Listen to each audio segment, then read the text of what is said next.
So we are live, John. I'm just going to wait for a few people to join us. Okay. Let's just give it I don't know if you noticed the little green eyeball thing on the right of your screen. Right. It says I got 0. the thing in the center that says live. Yep. Okay. There should be, eventually when people climb on, there'll be a little counter that pops up. So we'll see. Okay. Yeah, you're gonna wanna just walk around the first couple of just the first day. Just walk around. Don't do anything too crazy. Okay. It's a lot because cool. you'll get overwhelmed. Overwhelmed. Okay. Look, we've got 2 people on. That's okay to start off with. Bear in mind it's a weekend, and there's Tina. Tina is one of my favorite people in e-commerce. She's sort of like a never say die attitude. She's awesome. Tina, this is John. Okay, so Brad can't be with us for very long. That's okay, Brad. You must let me know how your SEO is going. Pretty cool. Okay, John, so I think we've got, let's say hello to everyone. Paul G. Thompson, what is up? Hey. Who else we got? We got Rasa. Tina, we got David Goldberg, who I will be meeting in LA. We've got David, who, him and I have been chatting over the last couple of weeks. So hello, guys. This is John Ed. Now, out of all the guests I've had, I'm actually most excited to have John Ed. I'll tell you why. He's one of the only people I actually know that has gone to the effort of going all the way to China to find winning products, okay? A lot of us are sitting there on eBay and AliExpress and Alibaba. This dude actually flew over to China to find winning products. So John, maybe you can introduce yourself and just say hello, mate. Yeah. So I'm John Ed. I just got back about 2 weeks ago. It's about 2 weeks ago from Canton, Phase 3, and spent about 2 weeks there. Had a couple of different suppliers I wanted to check out, meet my own supplier there that I've been working with for about 2.5 years. And so that's where we're at right now. No more this year, but next year we'll pick it back up. Try to go at least once every year. Good, awesome. Just a few more hellos to Mohammed, Saham, and Bradley says, basically Bradley's saying, you kick ass. That's awesome. This guy's proud of you for doing that. Bradley's a good friend of mine who's building his e-com store through SEO. So that's quite original. Awesome. Very cool stuff. Okay, John. So first of all, guys, if you don't know, I'm actually planning on going to Canton Fair sort of in October. So John's journey and visit is actually very close to my heart.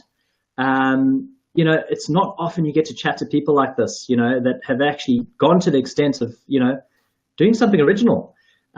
So, John, can you walk me through maybe just what it's all about? I mean, what is the Canton Fair about? What's it like being over there? Where do you even get started? So you go over there, you're very experienced, so you've got a supply over there already. But let's say I'm going in October. How does it work? You step off the plane and then what? Well, before you even get there, you got to sign up. You got to go through the Canton sign up registration page. It takes a little bit of time. You've got to send them your passport information. You got to set up a buyer's badge. Actually, I hang all my stuff. So you have a buyer's badge, and you get one of these fancy things. And once you've gotten it, then you have it for as long as you can hold on to it. And cool. You'll take that around. That'll kind of be like your ID pass. You'll scan it every time you go inside. And then once you've gotten it, you're registered, you can go in to any of the phases, stay as long until they start shutting down. But the Canton Fair is one of the if not the world's largest trade show fair, where manufacturers from all over the world, you'll see them we went to Phase 3, so we got to see guys from, South Korea, Japan, you've got some Middle Eastern countries there. You've got some African countries there. That was also the time when they had food there as well. So you get a huge opportunity to see as many manufacturers and as many products as possible in a very short amount of time. And so, as you know, you can't think of everything. You can't think of like all the different types of products or complementary products. But when you go to a fair that like phase one, you've got the electronics, you're sitting there thinking about an electronic product, and you have a couple of ideas of the complementary products that you want to go along with it. Things you want to sell as upsells or downsells. Well, you can only think of so many things. If you don't know, you don't know. But when you're there, you're walking around and you're thinking, oh, let me go check out this. It's got some, headphones. I've been wanting to sell headphones. And then all of a sudden you see a couple of variations of different headphones that you hadn't even thought of before. Maybe they're brand new to the market, because you're going to see stuff released there a lot of the times before anybody picks it up on the other side, in the US or in the UK. So just right there, you can get a bunch of ideas really quickly.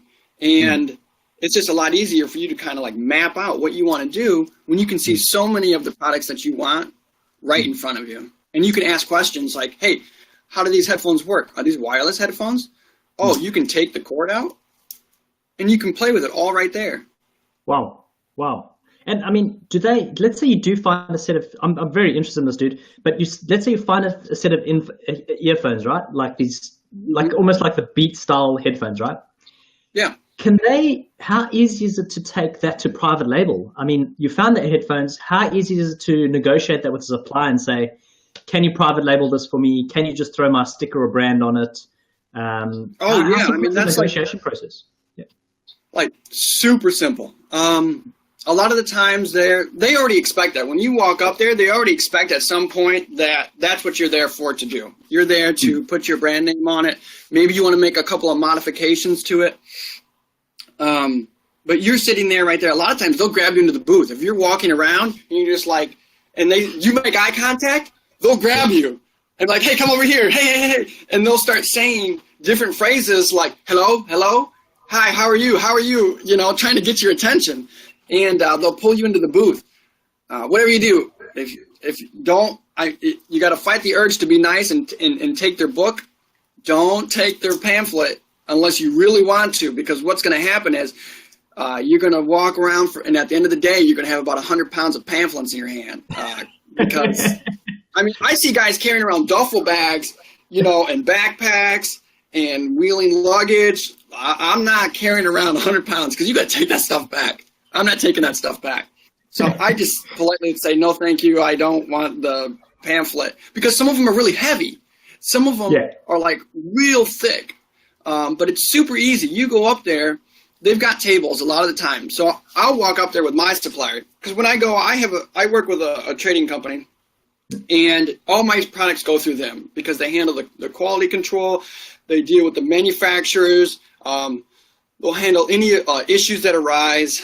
They know exactly the quality that I'm looking for. So I don't have to explain any of that. So we'll walk up there and I'll go, okay, I want these headphones. And I've got these headphones here. And you're like, okay, hey, I see you've got a logo right here.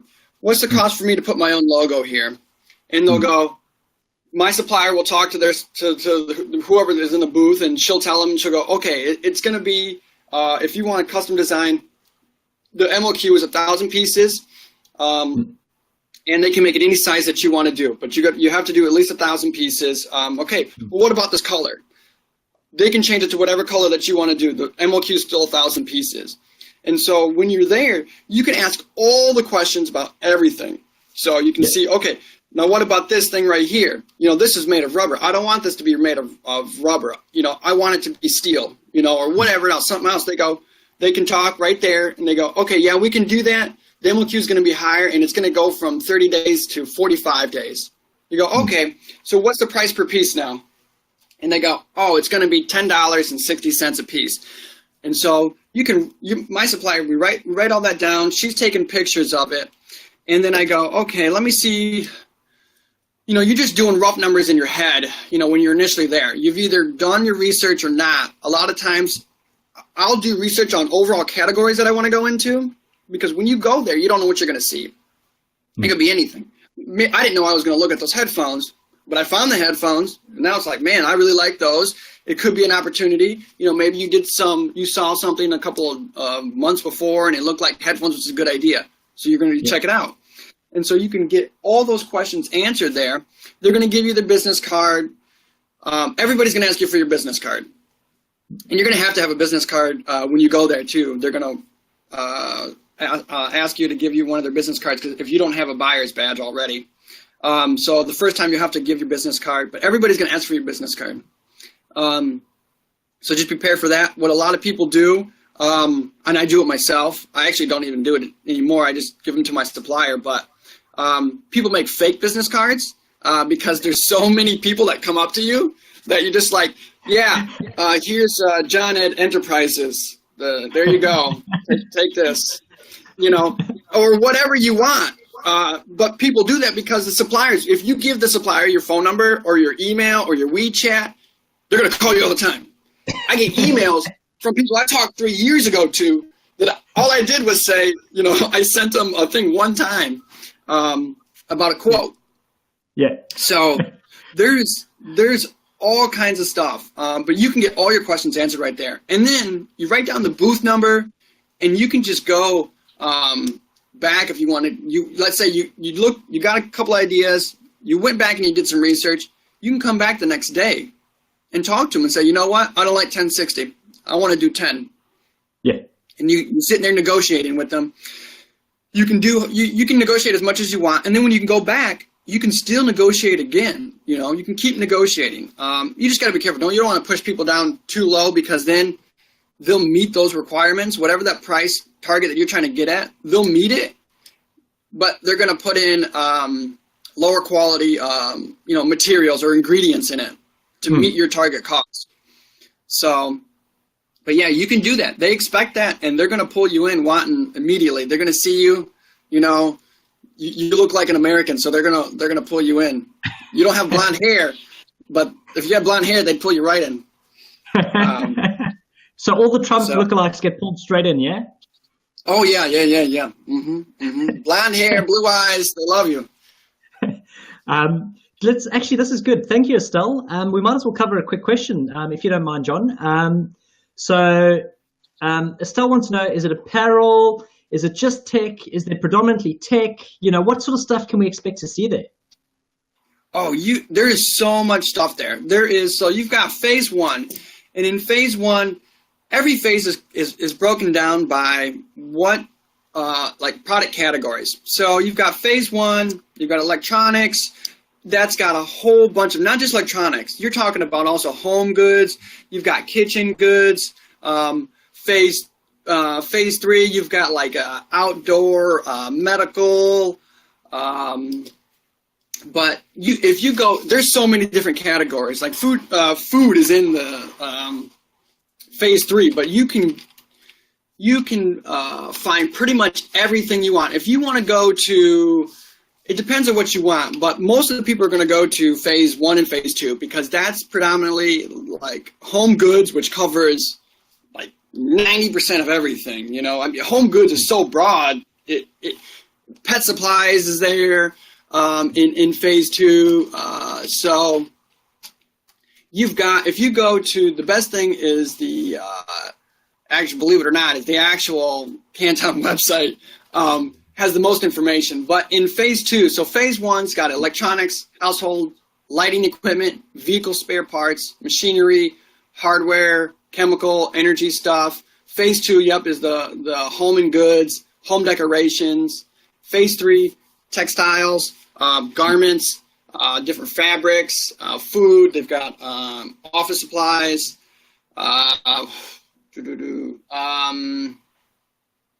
everything, shoes, underwear, bras, whatever you want. They've got it there. So for some of those, that's good. Yeah, no, they have them. And you have to try that stuff out, man. You know, especially with clothes. You want to go there to feel the fabric and stuff and know what the breakdown is with that. So, I mean, you got to pay attention to that stuff. You know, you don't want too much cotton. Actually, Abdul. So first of all, I love you too, Abdul. And then secondly, Abdul actually raises a bloody good question now that I think about this, right?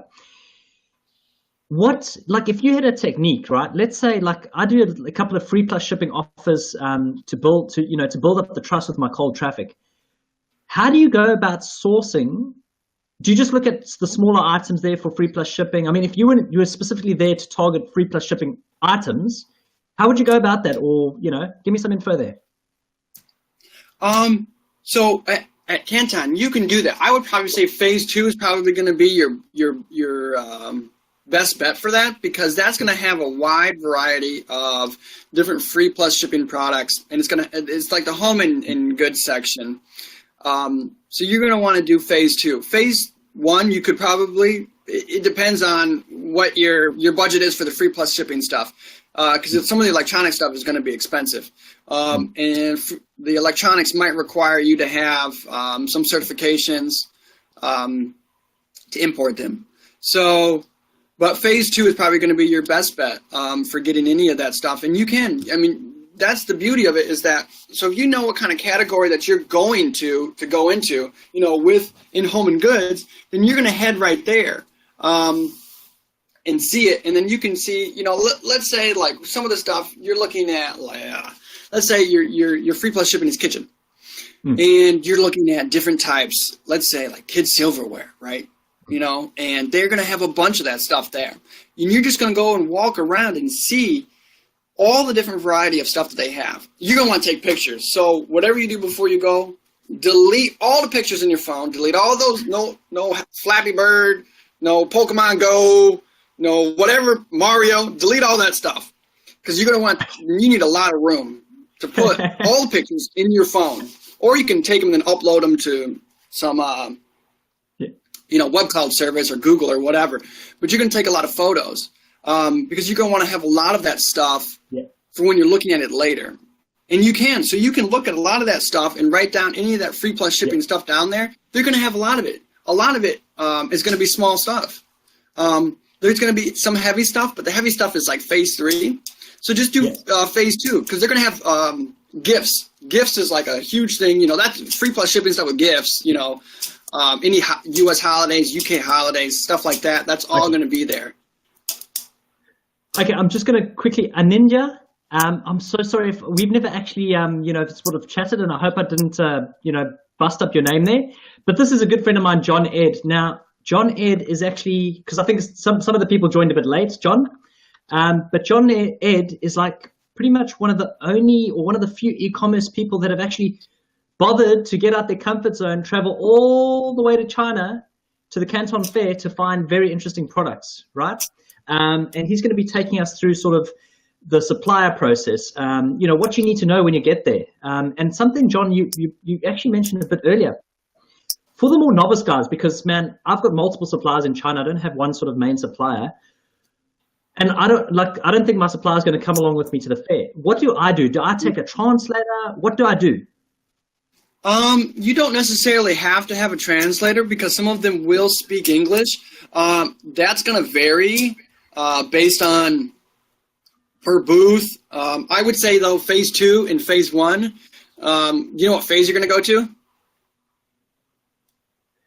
Oh, Saham? Me? I don't even know, mate. I was gonna actually ask you, how long does it take to tour the whole place? Because it's gigantic, but the phases are broken up. So, like, from phase 1 to phase 3, you're looking at October 15th all the way to November 4th. Yeah. So it's long to go through all the phases.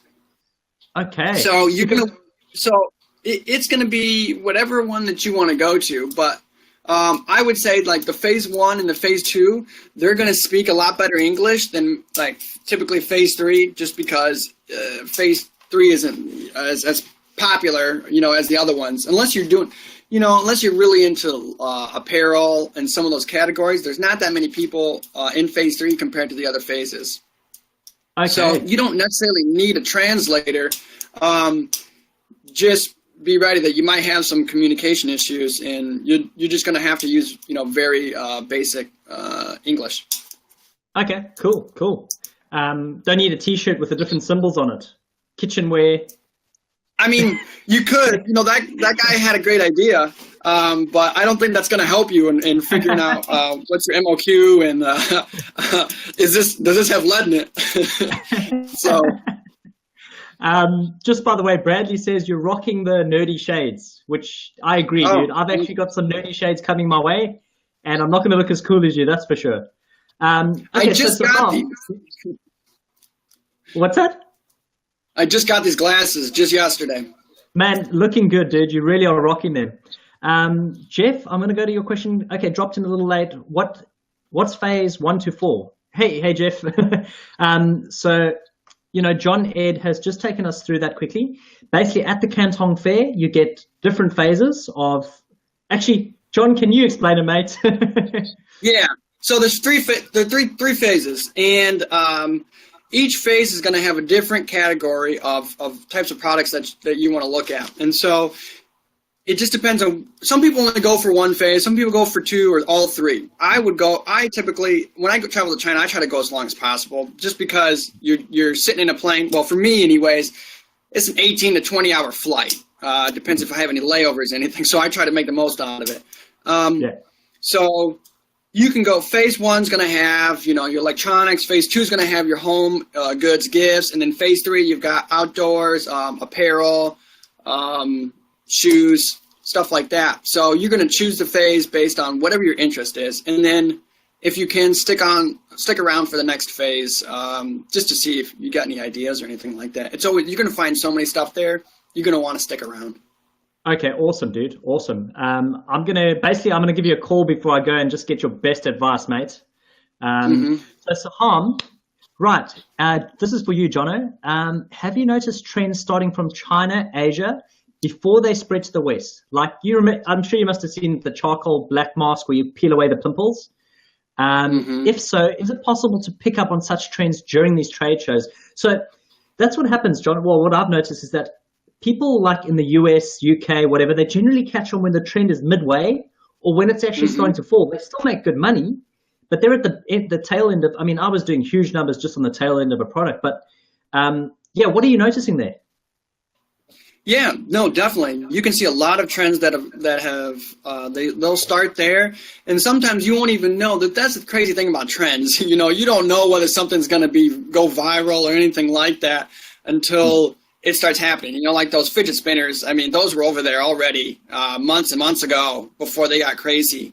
And they were selling. There weren't even that many people that were selling them there in China, and then all of a sudden it started going viral. And next thing you know, now you got all of them. You brush your teeth with them, you wash your face with them, take a shower, whatever you want to do with them. You can do it all now. But you do, you can see. Yeah. Exactly. I don't even have a phone anymore. I just have a fidget spinner. I just talk into that. So they, but like those Bluetooth, when they were coming out with those Bluetooth fitness watches and stuff like that, like right when they first came out with the Fitbit, you started seeing all kinds, because I was there a couple of years ago at the Hong Kong gift show and Canton, and you would see so many of these things. And I'm like, are these things going to catch on? Like, look at these things. There's so many of them, and they all look they're slightly different, but they've got screens on them. So I thought they're already better than the Fitbit, just the basic one that was out at the time. And I'm like, I don't know, man. I don't know if this stuff's going to catch on. And then another year, everybody's selling a freaking, health watch app thing. It's real easy to make an app. Walmart's selling them. You got, brands like Kate Spade selling these things, designer ones that are just basically the same things that we saw 2 years ago that people were making.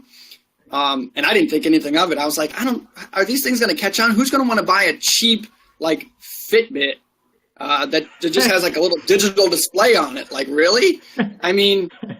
Why wouldn't you just buy the name brand one? Fitbit already wasn't that expensive for what they had. They just had the basic one. But then everybody started selling them. And then, now you go to Amazon or anywhere, and there's like 50 million different Bluetooth health, wristwatch stuff. So you definitely see trends over there. Oh, carry on. No, just saying you definitely see trends starting over there. It's just, can you pick out what's going to be trending, before it comes over? It's hard to spot trends. If you're good at that, then you should go to the fairs. I'm sure, mate. It must be actually a bit of a trick. Tell me, if you buy tech products, the software that comes with it, is it is it Englishized? Yeah, I don't know how to phrase it. Is it westernized with language and component and manuals? That's gonna depend. That is gonna depend. Now there are some of them. Any of them that have software that comes with them, they're going to be one of two things. It's going to be either it's a trading company that's doing it and selling it to you, so it's going to be more expensive than going to the manufacturer, or it's a manufacturer who also sells their own goods. And in both cases, you really better have a good value proposition to outsell them.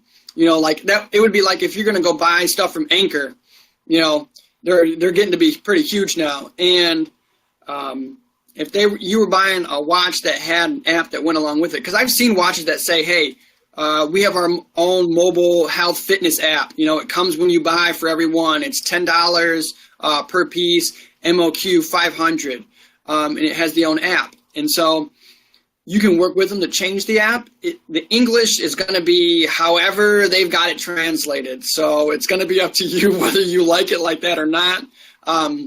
But you can work with them to get it to change it up. It's just going to be a lot of work to get it changed from whatever it is initially, because it might just be better just having your own app and integrate with whatever is the watch or what the product than working with them, because you would want to have a translator or somebody that understands what you're saying to then explain it to the manufacturer. Okay. So a bit more effort required on that front. Okay, let's take David's question. How many winners did you find during the fair? Now, David, just remember that John's pretty much just got back, so I'm going to guess he hasn't actually, put those products in place yet. I'm just guessing here, John.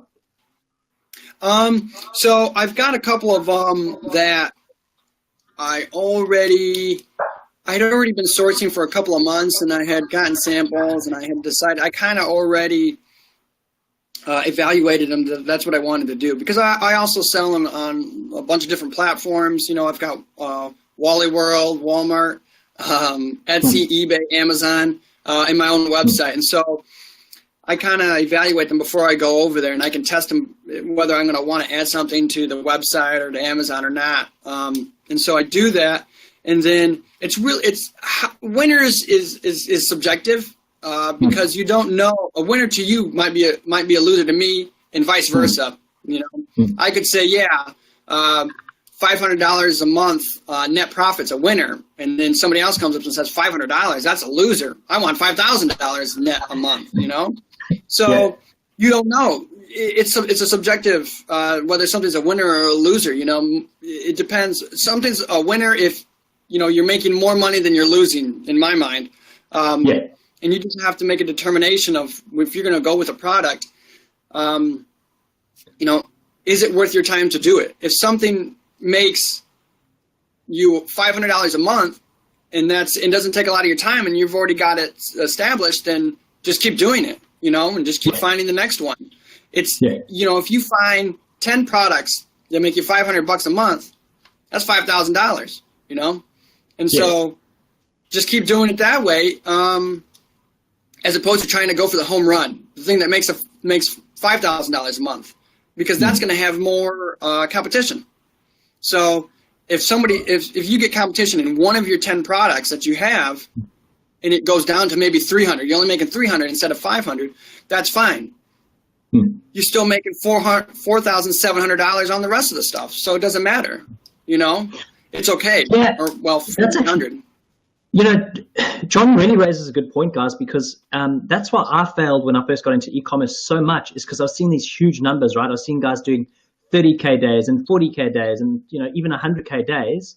And do you know how many e-commerce stores I'm probably on my 15th e-commerce store. It's ridiculous, but I shut down so many e-commerce stores because I wasn't reaching these big numbers. I wasn't happy with the profit margins, but realistically, keep it running. If you're making profit, you can build an email list from it. It still can become an asset. So, really, every time you see a big screenshot, don't take it with a pinch of salt, right? And don't fall into the trap. Awesome one, John. That's really cool, dude. Sasha, I did see you on the French group. Unfortunately, this is not the right live for those sort of questions. So, Muhammad, you don't know if people want stupid things or not until you test it. Mate, Jono, give us some insight. Give us insight there, because I've got my own thoughts on that. Yeah. Yeah. So you don't. When you're buying stuff, it's a little bit more. At the end of the day, everything's a risk, and so you just have to determine, what's your risk tolerance. And so when I buy things, I'm taking all that into consideration. Obviously, as you make more revenue, you're able to take more risks. In the beginning, you're only taking so many risks because your funds are limited. And you just have to make the determination of you can only do so much homework, but you want to make sure you're doing enough before you make the jump. And then eventually it's going to go down to how you execute on it. If you're selling silicone baking gloves and then it turns out that there's only one competitor, but then by the time that you launch, there's 10 competitors, it's going to be about, now it's not going to be about what you have. It's going to be about how you execute on it, how you position the value to the customer. What differentiates you from somebody else? And so, I've had that happen a couple of times. I went into mobile screen protectors way too late. And now I'm stuck with some iPhone 4, iPhone 5, and iPhone 6 screen protectors. And that happens. That'll happen. I didn't do my research into that. I found out the hard way that the people who are involved with mobile accessories, man, they're like 6 months ahead of you. So if you're now 6 months ahead at least on mobile accessories, you're not going to be successful. Those guys know the trends that are coming. They know what the devices that are coming out. They've already been working with the manufacturer because, they had some leaks from Apple or whatever else. The Chinese worker there at the Apple factory figured out that a new iPad was coming out, so he knows the measurements. They're making screen protectors for it or whatever else. And they get that inside information and stuff. But that's the kind of stuff that, you kind of, I stay away from that kind of stuff because if I'm not experienced in that kind of market segment, then it's a huge risk. But that's true. You're not going to know that people want stuff until you try it out. But you can test that. There are a lot of different ways to test that before you even have anything. I've seen people launch products without even having any of the inventory. It says, hey, it's coming soon. Or, hey, we are backlogged, but we've got people buying them right now, and you're more than welcome to pre-order them, and we'll ship them out as soon as they come. We're on a 2-week delivery time. And then sometimes if you already know that a product, that a factory's got stock, it's not going to take long for them to send you the goods, Exactly. So you could sell something ahead of time and then buy it, within a week. Exactly. That's awesome, dude. I find it quite amusing when you said that, because not only have I tried to sell that Gorilla Glass, but also if you don't do your math, one day I want to show the tribe my garage, right? I've got probably 150 of those stupid air lounges sitting in my garage, right? I'm sure everybody's tried to sell those. You can if send you don't get your math right, it's $70 friendship discount. Yeah, there you go. Free shipping, right? Yeah. It's expensive to ship to Australia. Okay, let's get to Wissen's question. So, by the way, Wissen had a lot of success, I believe, last year leading up to this year. In Murray's group, I believe Murray helped him out. But yeah, what does he ask? What fairs? So, John, there's Canton, which we all know about it. Are there any other fairs that you might recommend? Actually, not just in China. Can you give us some of the more global recommendations? So are there any other fairs in China that we might be interested in, or any other fairs globally that we might be interested in? So when I'm looking for fairs to go to, some of the ones that I like to go to, the website that I go to check this out is called ChinaExhibition.com. Okay. It's got a list for every single month in China, all the fairs that are going on, the schedules that they're going on, and for how long. ChinaExhibition.com, and it's really well laid out. And I would say it depends on what you're going to go to, though. Like, what's the category that you want to go in? Because literally, there's a fair for every single category. So it depends. I can't tell you which one's going to be a better one or which one's going to be a worse one, because I could say, you know what? Well, there's a G-Power exhibition for international power and generating, electricity in at the end of May. That's a good one for me, and maybe not a good one for you. Or there's the International Exhibition Food and Drink Hotel that's in June. Do you like food? Your international drink? Are you trying to sell that? So there's a ton of different stuff. But you can go Hong Kong Gift Show, Hong Kong Packaging, and those ones are pretty popular. There's ones in Shenzhen that you can go to. There's fairs in Guangzhou that you can go to as well. It just depends on what's the market you want to go to. ChinaExhibition.com is going to set you up to go to wherever you want. You just click a month that you want to go to, and it'll give you a list of all of it. Dude, you have no idea how excited I am that you're on the show, because you just answered some of the questions I was asking. So I'm planning. I'm big on branding, right? That's my thing. I'm launching a new brand with a partner, but I'm thinking, how can I improve the experience once they receive the product? So as you mentioned, if you want to go to a fair about packaging, I could get some awesome stuff there, I'm pretty sure. Jack Evans. Hello, good man. Okay, cool. Jack Evans, by the way, has an awesome voice. I've heard his YouTube station. So yeah. Okay, so any good tips you've picked up for negotiating with manufacturers? What negotiation style works best for you, John? So you learn really quickly. My background, I had been working with a video game development company for 3 years prior to this, and so I learned very quickly. I worked in the international department working with guys in Southeast Asia and China, and so you learn that when you're working with manufacturers, you have to be explicit. Every time I send an email, I number it. Everything's numbered, because then you can go back and say, did you answer question 1, 2, 3, 4, and 5? And if you're not explicit with manufacturers, they might skip over things. You could say, like my example I gave with the headphones, I showed them, let's say I brought my headphones and I said, hey, I want to do my own logo. Can you make one like this? And they go, sure. Okay, this is going to be metal. Okay, great. And then they come back and the headphones are yellow. And it's like, crap. I didn't say I didn't want yellow. I just said I wanted ones that are like this. And so if you're not explicit with every single detail, they're just going to do whatever is normal for them or whatever they've normally done for customers. So if you don't care about lead in your items, they're going to put lead in them because that's the cheapest. So you got to tell them, hey, this product's going to the U.S. market, UK market. There can't be lead in it. You got to tell them that. And that's kind of stuff that you'll figure out as you go along, is that you have to, those are the questions that you ask.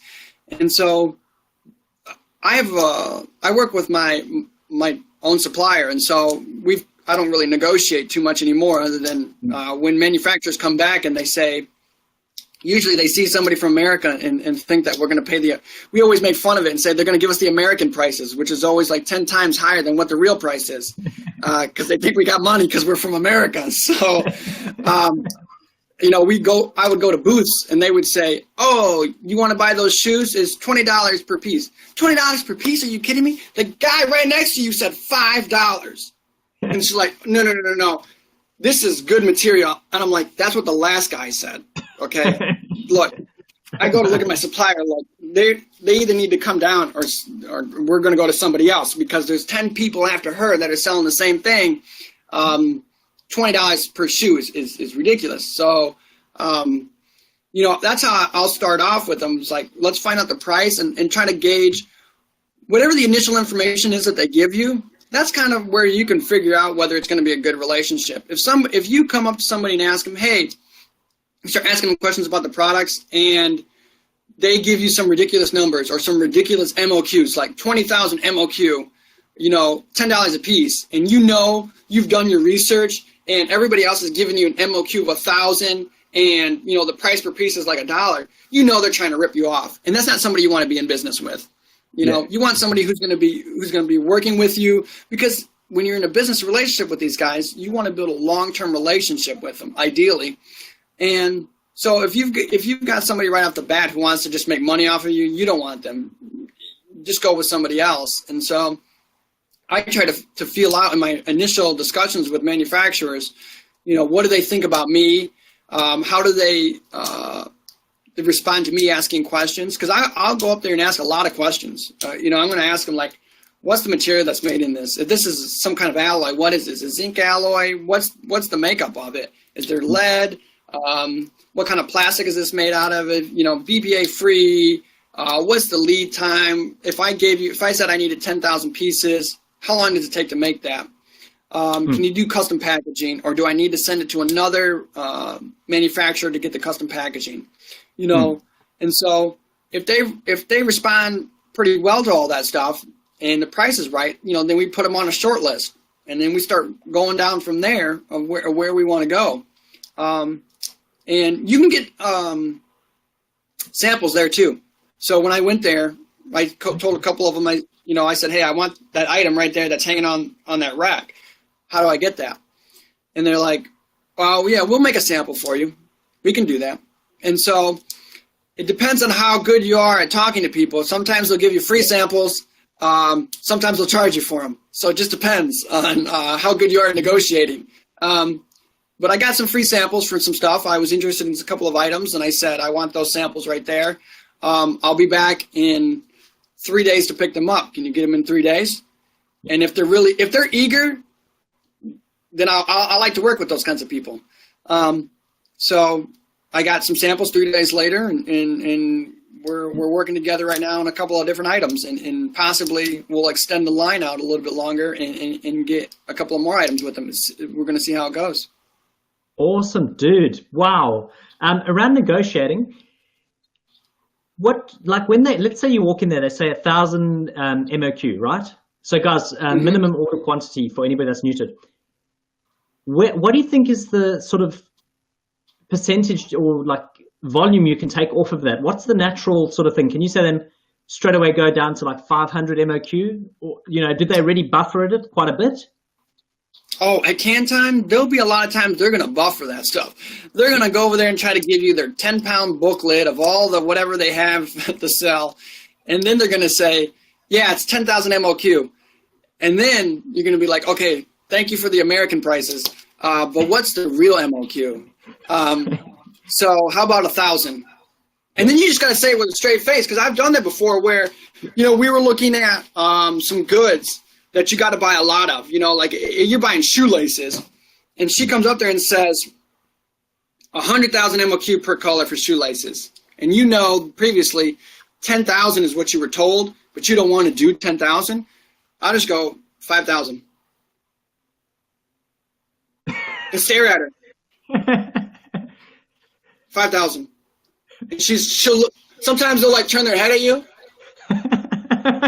No, I'll go 5,000. And I'll look at my supplier, tell her we're only going to go do 5,000 because I know that number that she just gave us is really high, and I only want to do 5,000. And if she does 5,000, I'll get 10 colors, but I'm not going to do the 100,000. That's crazy. And then she'll talk to him for a bit, and then she'll look at me and she'll smile, and then sometimes she'll go, okay. But you got to say those things with straight faces, because if you're smiling, they'll know that, no, sorry, we can't do that.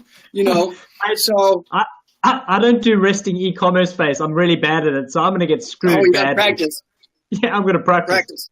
Okay, let's take a question. Carry on. I was just going to say, you can negotiate down on stuff. It's just going to be, you can't go to 100 MOQ for something that costs, like $2 per piece. They're not going to want to do that. It's still got to be worth their time. Okay, cool. Okay, Adrian. Adrian runs a French sort of Facebook group around e-commerce, which is very interesting. I'm going to be doing a live for them at some point. I'm always surprised by sellers who sell products that have never tested them themselves. I know personally buy each and every product I dropship for my niches. Do you also buy all the products before selling them, even for a photo shoot and video? So, John, do you the process you go through, you're sort of trialing these products, you're putting a bit of energy and time into them, or are you quite happy to sometimes drop ship with a trusted manufacturer without seeing the product firsthand? So I don't actually do any drop shipping. It's all, I'll buy them just straight out. So when we went, some of the stuff that we have, because I have a couple of websites that I'll test stuff on. I'll have like some ads that runs to some landing pages, and I'll test out what the engagement is with them to see if I want to do them or not. And so I already know whether something's going to work to some degree. It'll work on one platform, but that's not guaranteed sales on any other platform. But I will buy the products before I start really testing them, because I'm going to do some research. You know, it's 2017. You know, we're almost to 2018. There are tools that will tell you how well stuff sells, what your competitor sells, you know, how much traffic. So I do as much research as I can, but I try not to get inundated with all of the research. I get as enough that I feel comfortable with making the leap, and then I'll buy whatever the MOQ is to test it out. And then I'll have them make samples. They'll send the samples to me, and then we'll start production right away. And then I'll get pictures and stuff taken. I've got a photographer locally that I work with back from the studio that I worked at. And then, you know, we'll get them cleaned up and get them taken care of before the rest of the goods arrive. So I'll buy them just because, like we were talking about earlier, you want to get all those pictures and stuff set up, the video set up, you know, everything before the inventory arrives, because you don't want to waste all that time when the inventory comes, you know, because prepping the product, prepping the images, the landing pages, you know, the sales funnel could have all been done before you had even gotten the goods. It's kind of like when I go to China, I do as much research as I can. I don't want to be doing research while I'm in China. Yeah. You know, it's a waste of time. I should have been doing that 2 months or 3 months ago, you know. I'll do some to follow up with it, make sure I'm getting a good deal, but I'm not going to spend 5 hours or whatever trying to do research when I should have done it beforehand. So I'll buy the goods and take a risk. It's all a risk at the end of the day, you know. So exactly. It just depends on what you have more of. Do you have more time or do you have more money? Well, I was about to say that, you know, based on the China prices and speaking to the manufacturers directly or one of their subsidiaries, but anyway, the chances are if you do 1,000 MOQ, what you're probably spending between $1,000 and $10,000 anyway. It's not the end of the world if shit goes wrong, right? Yeah, exactly. And so I have a couple of those products. Sometimes products don't work out. Sometimes you have to relaunch products. You've got to take them to a different platform. But I think that's where I think e-commerce is going. You have to be on multiple platforms. You have to be advertising on multiple platforms. You can't just go on one and then think that's going to work. You know, now Amazon's like the largest e-commerce platform. Well, it's probably like AliExpress and then it's Amazon, just because they got more people than we do. But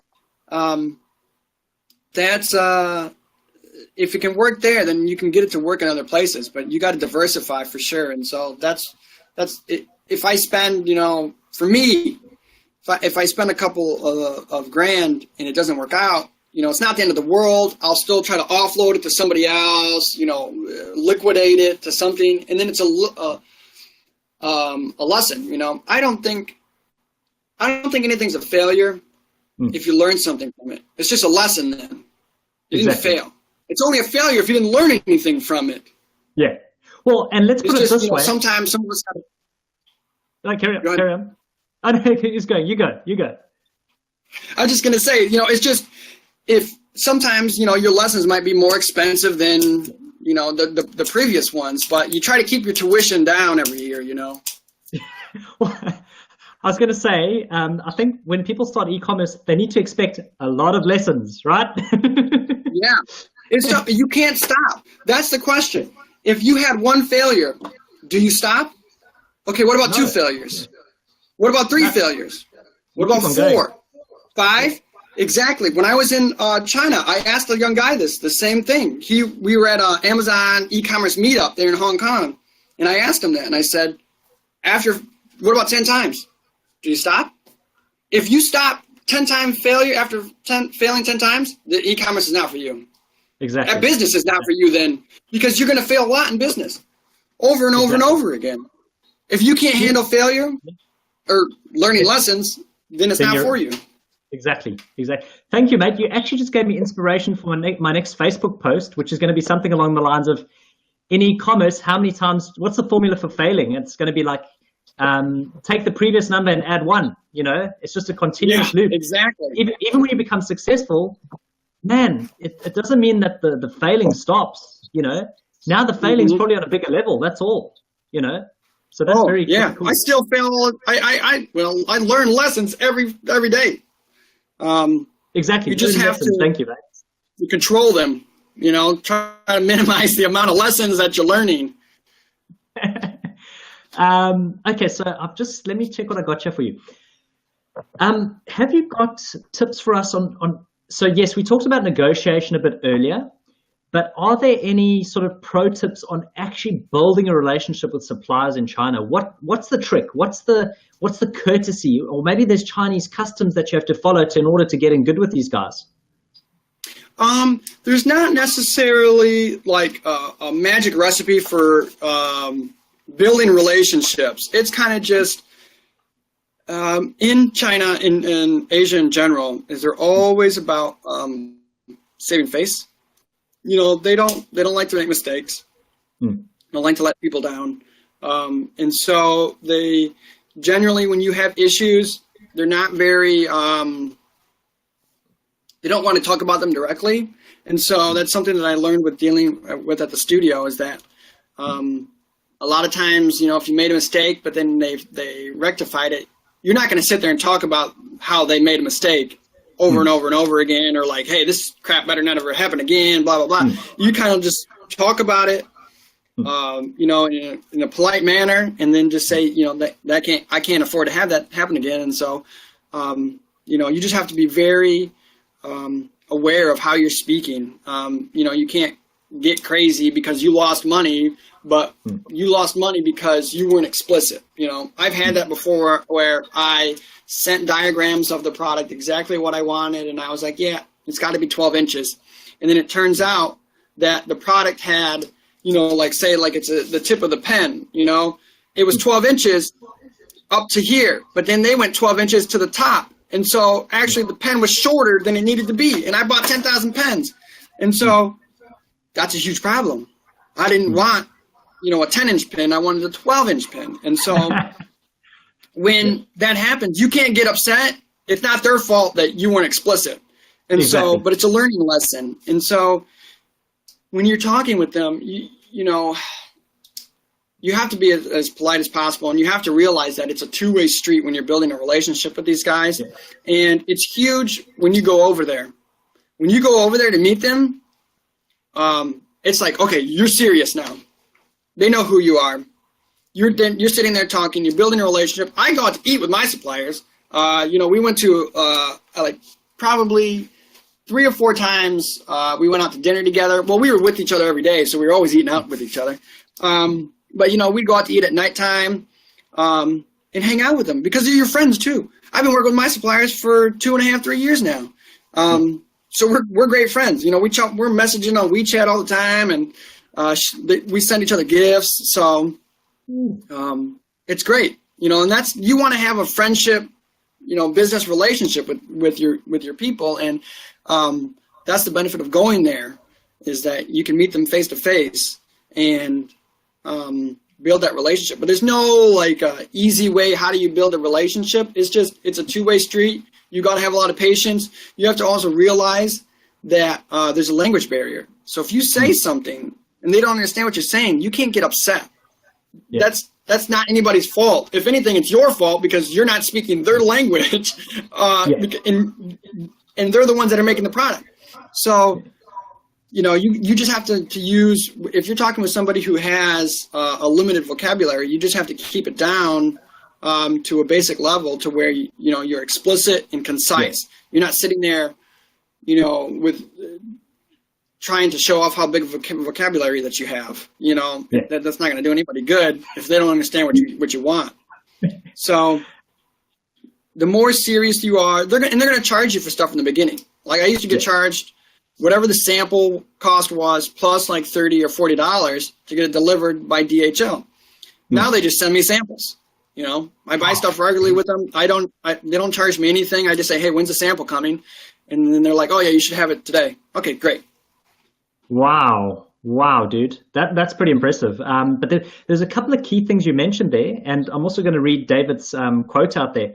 But I think because you're dealing a lot through the computer, they actually forget that there's a human on the other side. They forget that element. And guys, just what John was mentioning there, it's key, man. You can't just go around treating people like dirt, and something else. And here's where I'll read out David's comment. He says, winners never quit and quitters never win. And I'm guessing you are reading Grant Cardone, the 10 times rule, because, he also covers some great stuff in there, and that's about ownership, right?